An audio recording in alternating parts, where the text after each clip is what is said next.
I'm on a mission. Yes, on a mission to find how people keep well. What does it really mean to keep well? We all know why we have to keep well, don't we? How do you keep well? Today's fast-paced world means we often get caught up with the daily grind. We struggle to develop or maintain practices that help to maintain our well-being. It's very easy to feel overwhelmed by the constant demands and pressure. It's so easy to get distracted, isn't it? And end up doing exactly what we know we shouldn't be doing. Having easy to digest information to guide and remind you to keep well can make a world of difference. Consider me to be your dedicated well-being partner, cheering you to achieve big dreams and goals, which is only possible by keeping yourself well, living a happy, healthy, and meaningful life.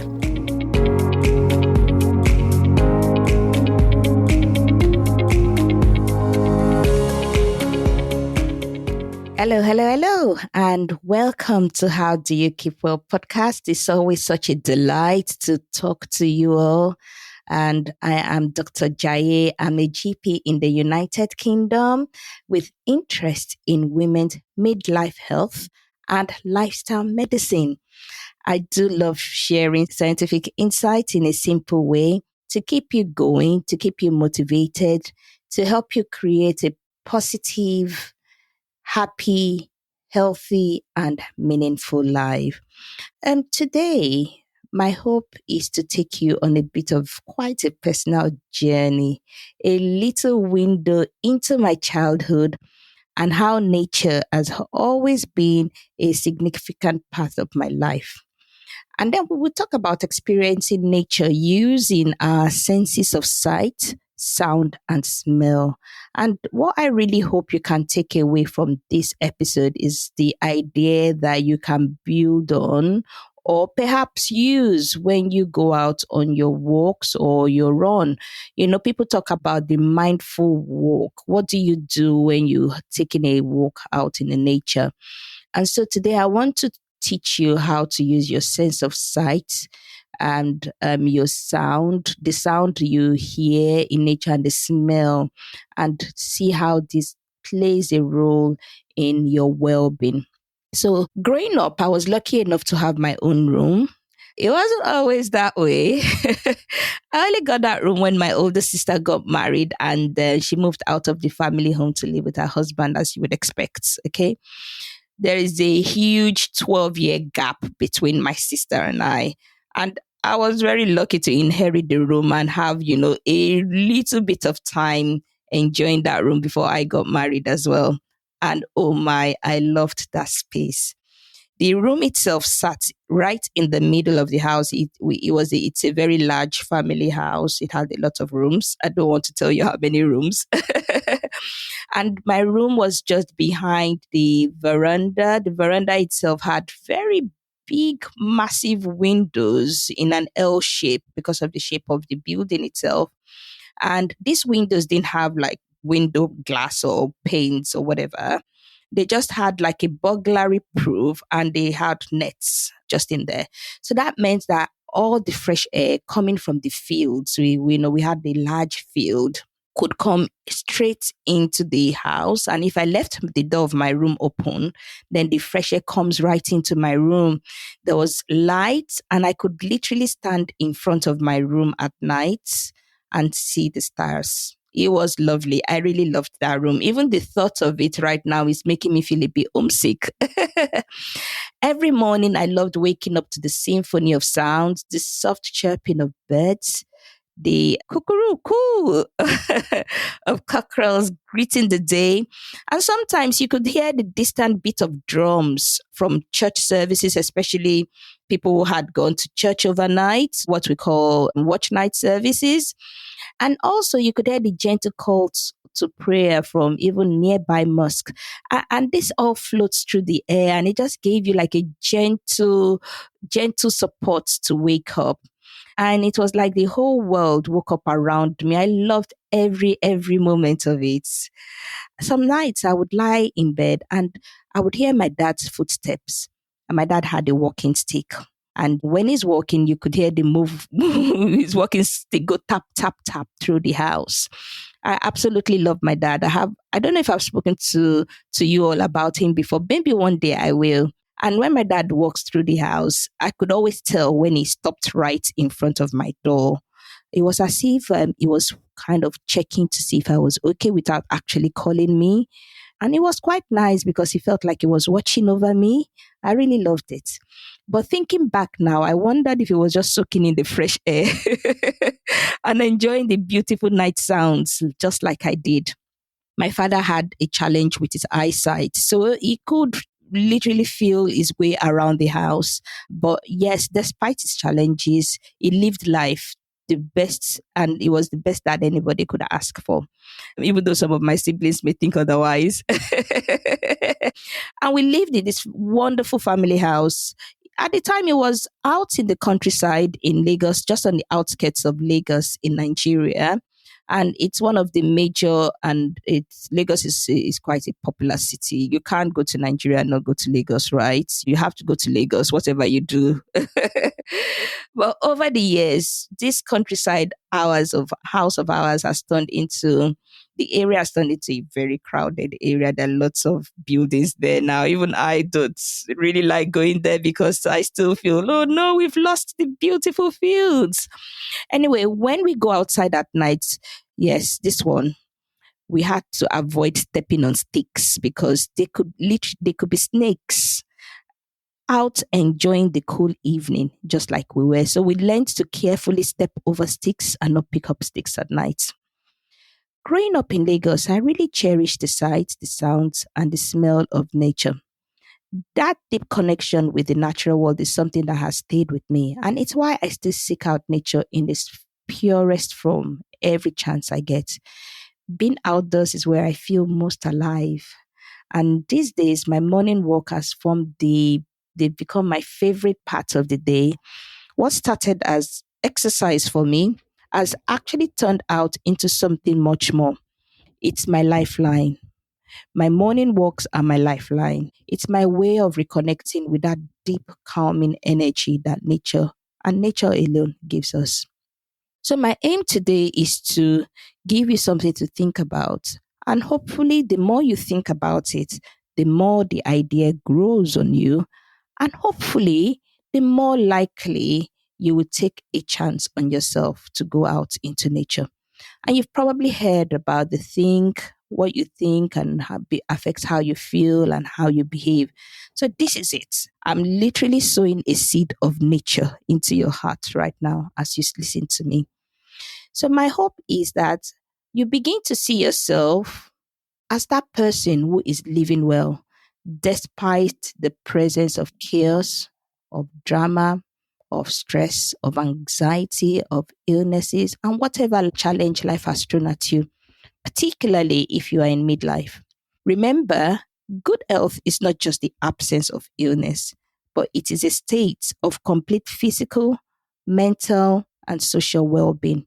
And the World Health Organization defines health as a positive state that includes how we feel physically, mentally, socially, and spiritually.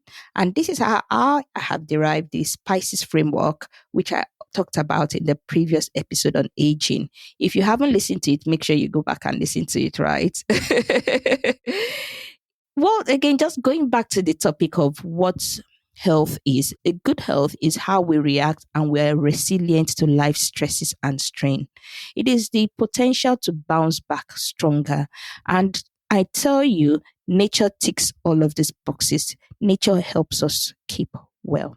And I strongly believe this that it is this little, so to speak, stolen just me moments that energize our being. It energizes our purpose. It energizes our passions. It helps us give back to our families, to our industries, to our organizations. It's really important as a method of self-care. And I say this, take a mini holiday on yourself during the week. Go out. And I'll tell you how to do this at the end of this podcast. So today I will speak about the three ways nature heals us through our sights, through our smell, and through the sounds we hear. And we all know this on some level.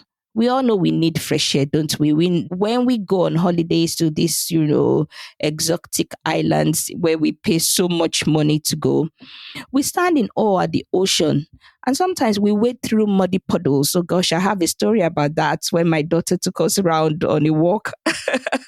And we literally waded through muddy puddles. And this changes our mood. We know beyond the surface that nature offers us something even deeper than just being in nature. It gives us hope. Think about it. Watch how other living beings, both human beings and animals, interact in nature. It is fascinating. It's like a complex web of relationships. Plants rely on us, we rely on animals, and even the tiniest microscopic organisms have a role to play in the soil, in the air. Yet some of them cause diseases, but others also cause good things to us. And this beautiful mystery in how everything is interconnected reminds me just how resilient life in nature can be. Right now in England, as I sit down, it's the autumn. Early autumn is one of my favorite times of the year. I love the way the leaves turn from green to warm shades of brown and red. It is absolutely magical, but it's also emotional for me because I know that soon all the leaves would fall and the trees would be bare. There was one day I was taking my walk and I literally shed a tear that the trees are going to be bare again. I watched as the leaves swelled to the ground and I could literally feel real tears slipping down my face. The trees were letting go, and to me, it felt like a loss. But then I reminded myself spring will come again, and with it, the trees will bloom and they will bring back new life and vibrant colors. And that is it, my friend. One of the ways nature heals us, it gives us hope. Seeing how seasons change can create a sense of hope. Seasons come, seasons go. There's time to sow, there's time to reap. There's time to hibernate, there's time to seek. Nature reminds us that time is a golden factor. Just like in life, we all go through challenging periods. There'll be times when everything seems fine, and then suddenly things fall apart. But remembering how seasons shifts can help put things in perspective. Winter may feel long, but spring is always around the corner. This visual reminder of what we see in nature, the changing seasons, the new growth, the difference and the richness in diversity that is in nature, the coexistence, the collaboration, the cooperation, the interconnectedness, the reliance can help build within us a strong sense of hope. You are not alone. One of the most extraordinary experiences I had and I have had in my life was visiting Australia. And for this, I'm always eternally grateful to my husband who's given us that opportunity. And we visited a site that had been devastated by wildfires. The 2020 fires were the worst Kangaroo Island had ever experienced. It burnt most of the island. The fires were caused by a combination of hot weather, and it is really hot in Australia, strong winds, and flammable eucalyptus oils in the air. The island wasn't declared fire safe until February 6, 2020. We had the opportunity to visit about 6 months later in July 2020. It was rebuilding and growing. The island's native flora and fauna were thriving. The koalas and wallabies were returning. The community had worked together to rebuild. And some people say the island's resilience has surprised everyone. The community established shared goals to look positively into the short and medium term future. A place once reduced to ashes was now bursting with new life. There was green grass, colorful flowers. It was truly breathtaking. Nature has this incredible way of showing us that disasters aren't the end. They are an opportunity to come back stronger. If you're going through a difficult time right now, maybe a health challenge, or you've been given news that feels quite heavy, why not take some time to reconnect with nature? Step outside, breathe deeply, let the fresh air calm your soul. There's something about being in nature that brings a serene feeling, a sense of peace and clarity. Allow time in nature to be part of your healing journey. Don't run away from it. Don't hide from it. The truth is, we all have a finite time on this earth, but we can make the most of it by plugging into the beauty around us. Even in the darkest time, there's still joy to be found. And for anyone facing struggles, whatever struggles they may be, remember the wildfires of Australia. Remember the tsunamis in Asia. Remember the various natural disasters over the years, both human and natural. Just like those disasters, there's always hope at the end. As the poet Rumi once said, the wound is the place where the light enters you. Nature reminds us that even in the ashes, there's a chance to rise again. So, secondly, another way nature heals is the sounds we hear, and I'll recommend reading about this on the BBC Country File website. Just imagine the soothing sounds of the sea waves, the beautiful melodies of various bird species, the sounds of leaves moving in the wind, or the sound of wind passing through the trees. Imagine the calls of frogs or the barking of dogs, the buzzing of bees, and the rhythms of crickets. A number of scientific findings demonstrate that the sounds of nature, they are not just pleasant to listen to, but they also have tangible, measurable effects on our health and well-being. There are two types of sounds. There's a biophonic sound, which comes from living things, like birds, like animals, like butterflies. The butterflies make noises, I don't know. But also, there is the geophonic sound. These are the sound made by non living things, by the waves, the winds, the fire crackling, even the tree branches. I don't know, tree branches, are they living or not living? And thunderstorms. Study after study has shown that people prefer the sounds of the natural world to human made sounds. So, next time, be compassionate on yourself when you want to hide away in your room and listen to just loud music rather than listening to your teenager whining away or moaning away. And in a research project of about 7,500 people, they were asked to imagine a stressful situation that left them feeling mentally, emotionally fatigued, and then listen to a busy city sound. After that, they listened to a range of natural sounds and rated how calming they found it. Now, you guess, I leave that guess to you which one was more positive. Okay. Another study done by a scientist confirmed that biophonic sounds, remember biophonic sounds that we talked about, made by living things, they found that this actually was key. When we remove biophonic sounds from landscapes or soundscapes, leaving only the geophonic sounds, people found them not as restorative, both emotionally and cognitively. So it mattered to people that we hear the sound of living things. It matters. Hearing the birds, hearing the bees, it matters. Hearing the sound of living things is really important to our soul. It helps our soul heal. Even if our physical body has been healed of some diseases, sounds, beautiful sounds of nature can make a significant difference to the healing process. But to be honest with you, I can understand if some certain sounds can be quite distressing, and a lot is dependent on the meaning we give to them. For example, the hissing of snake. Kai. Even the talking about it makes me scared. To be honest with you, I'm not even sure I know what the hissing of snake would actually sound like, but I can imagine what it will sound like.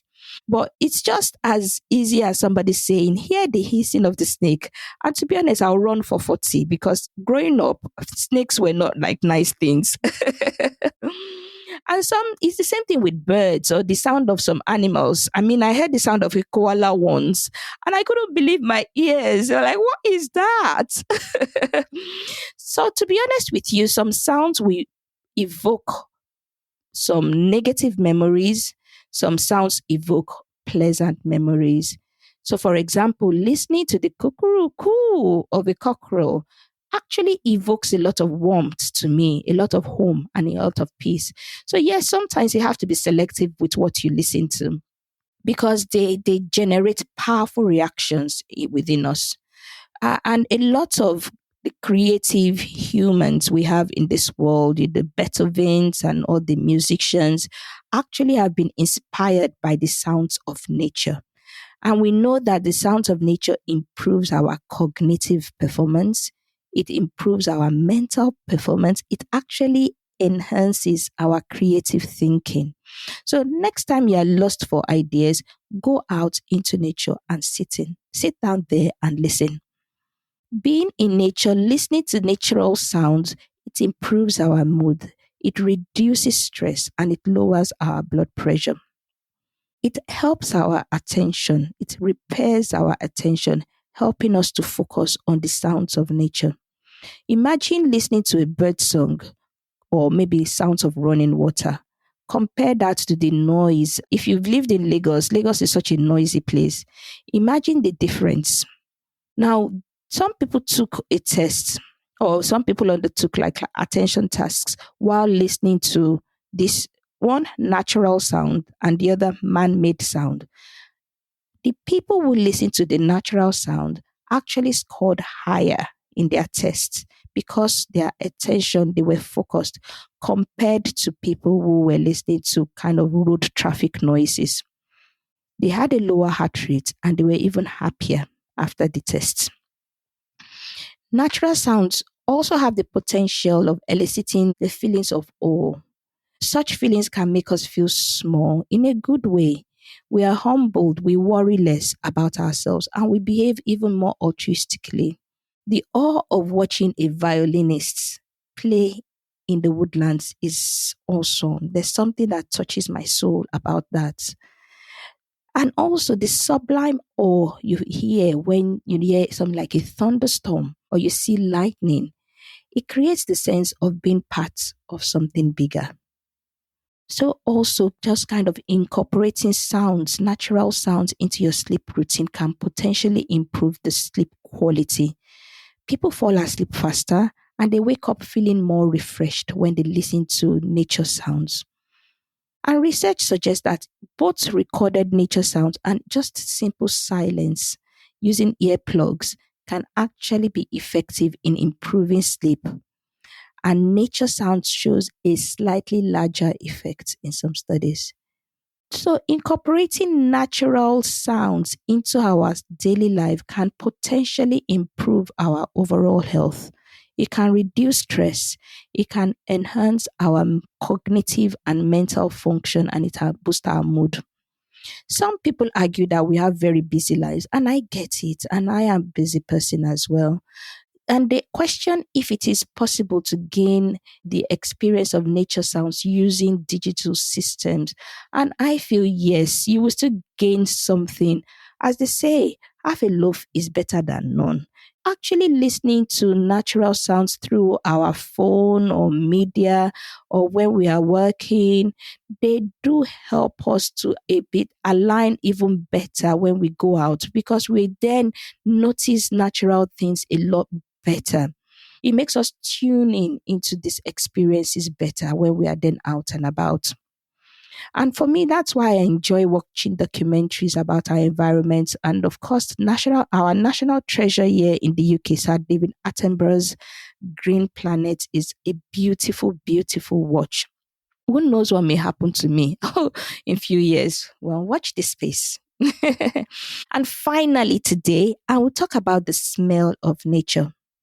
It's so natural to immediately and automatically think of the negative aspects of the smell of nature, the molds, the decompositions that is going on, the putrefying smells, and other aspects of nature. For example, someone like me, I sneeze during the summer because of the pollen. I can almost tell when it touches my nose because I just start sneezing. And it's very easy to think negatively of the smell that we can perceive in our environment. But to be honest, there are lots of positive benefits of smell. I was recently reading an article about a therapeutic horticulturalist And I thought, ooh, that sounds like a very interesting career. And I found that really fascinating. But really, they were talking about the psychological and the physiological benefits of plant smells. I, for one, know that lavender, rosemary have even lemon and orange citrus fruits, they have this fantastic smell. Apples have a smell. We have an apple tree in my garden. They have a unique smell. Roses, all of these are the beautiful smell. And you wouldn't believe they have a physiological benefit to us as well as psychological benefit. I know I've talked a lot about the psychological benefit, but they also have incredible benefits on the way our immune system and our metabolic system works. Now, forest bathing, I don't know if you've heard of that before. This is one hobby. I didn't know there was a name for it, to be honest. I don't often like go out of my way to go into a forest, but I have been in the past with some of our friends. We've gone to the Sherwood Forest, which we really enjoyed. And there is one we call one of our friends' name, but it's also called the Bluebell Forest. And we love it. And when I go on my walks, there is a lovely park not too far from my house, and it's so close to like the woods. So I try to go through those woods when I go through my walks, and I absolutely love it. I found it relaxing. And one of these days, I challenged myself to hug a tree. Well, look for my Instagram pictures. I will see me hugging a tree. Even the thought of it now is just quite relaxing. So, just to tell you a bit more about the concept of forest bathing, numerous studies around the world are exploring the health benefits of spending time outside in nature, green spaces, and specifically forest. Recognizing those benefits in 1982, the Japanese Ministry of Agriculture, Forestry, and Fisheries coined a term for it, Shinrin Yoku. I'm not sure if that's how to pronounce it, but it means taking in the forest atmosphere or forest bathing. And the ministry encouraged people to visit forests to relieve the stress and improve their health. A number of benefits with doing these activities, but one really notable one, which I find intriguing, and I think I've experienced it personally, is the boost we get on our immune system. Breathing in the forest fresh air, so to speak, we breathe in phytoncides. These are airborne chemicals that plants give off to protect themselves from insects. Phytoncides have antibacterial and antifungal qualities, which helps plants to fight diseases. When people breathe in these chemicals, our bodies respond by increasing the number and activity of white blood cells. The white blood cells are the cells that are like policemen in our body that fight infection. And the type of white blood cell that is increased by breathing in this, so to speak, plant and tree smell actually are called natural killer cells in our body, NK cell.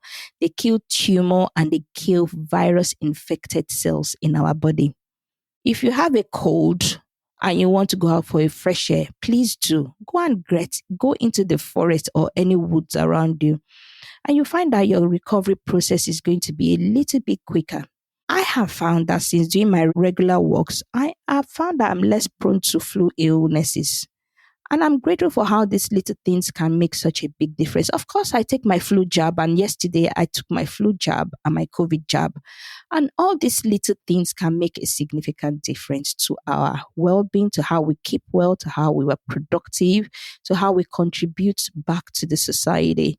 In one study, they found that there was increased natural killer cell activity just from going into the forest for 3 days and 2 nights. And this natural killer cell activity lasted for 30 days. That is incredible. Recently, when we were in Nigeria, we went to the conservation forest there. I mean, I have seen my daughters, normally by the time we start school in September, one of my daughters or both of them come down with a bad cold. But I have found that this time their immune system has been stronger, and I'm just grateful to God for that. So, Japanese researchers are currently exploring whether exposure to forest can actually help prevent certain kinds of cancer. So, going back to the smells and what kind of responses it evokes within us. Imagine people who are visually impaired or hearing impaired. And I'm saying go out into the nature, but they can't really see, they can't hear. Their sense of smell is incredible, particularly for people with memory problems. It can create and evoke very positive responses within them when they smell things. Now, for example, for somebody like me, I don't have memory problems, but sometimes I do get painful. I just remember vividly the smell of cooking, the smell of firewood cooking, especially, and patties. There's this smoky smell. And in fact, some jollof rice need to have smoky smell to help people enjoy it well. And this smell just reminds me of communities, of friends, of laughter, of joy, of peace. Even when there is nothing, people enjoy coming together when there is cooking in large compasses, or even kerosene stove. I remember vividly the smell of kerosene and the warmth it evokes inside me. And really, sometimes you do need to step back to smell the roses. Imagine rubbing the leaves of pine tree in your hands. And what feelings does that evoke? Christmas. Yes, Christmas. The smell of Christmas. What about freshly cut grass and the memories of summer? Or if you're like me, the sneezes. The ocean breeze and the smell of freshness. And it makes you feel at peace. It makes you feel relaxed. Or even that earthy smell after rain. It makes you feel refreshed. It makes you feel washed. It makes you feel renewed. Unlike other senses, our smells are unique in the mechanism with which they affect our cognitive processes. So you may find that your emotions, your memory, perceptions of the world is affected by what you smell. So an experiment carried out in the United Kingdom in a woodland setting, they found that the presence of smell and the absence of smell, certain smell, are part of the experience of being in nature, and it contributes to our well being. And this study involved taking people out into the woodlands at various seasons in the year. And they found that smells affected multiple areas of their well being, their physical well being, their emotional well being. The physical well being the fact that they were able to relax from stress, they felt comfortable, they felt rejuvenated, but also the absence of smell, the absence of that urban smell, the smoky smell, the polluted smell, the absence of it made them feel like they were cleaning up themselves in a nice way, and it helped them feel relaxed. And we know this helps stress and stress hormone levels to come down. We know stress is a risk factor for chronic inflammation in the body, and this is becoming an increasing global health concern. Of course, I know that going around sniffing the forest is not going to mitigate the risk of stress. But remember, it's the small things that matter, and it's the small things that add up, and they gain offer significant benefits over a period of time. Smells in the wood can definitely stimulate a positive emotional well-being. And we know that this has an impact on our longevity, on the healing process, but also the fact that it inspires you to do more physical activities, which helps with the cardiovascular fitness. So, smell has a profound impact on our physical and emotional well being, on how we keep well physically and emotionally. Being mindful of our environment and the scents we encounter, we can harness the positive effect of smell to enhance our overall health and happiness. So, in summary, nature has a multisensory effect on how we keep well, on our well being. It is free most of the time. I would recommend you receive at least 3 doses of nature every week. Okay. It is the doctor's order, especially if you're in midlife. I will be watching you. It has been so lovely bringing all this information to the forefront and to you, my special listeners. I am grateful for your feedback. I'm grateful for your messages. I'm grateful for your support. For me, it is all about living happy, healthy, meaningful lives. And I do hope I have been able to stimulate and excite you about the possibilities of keeping well. despite the challenges or pace of life. Please remember to like, share, subscribe, and look out for further information of some opportunities to work with me in future if this is something you'll be interested in doing. Till we meet again in a couple of weeks' time, keep on keeping well. Bye.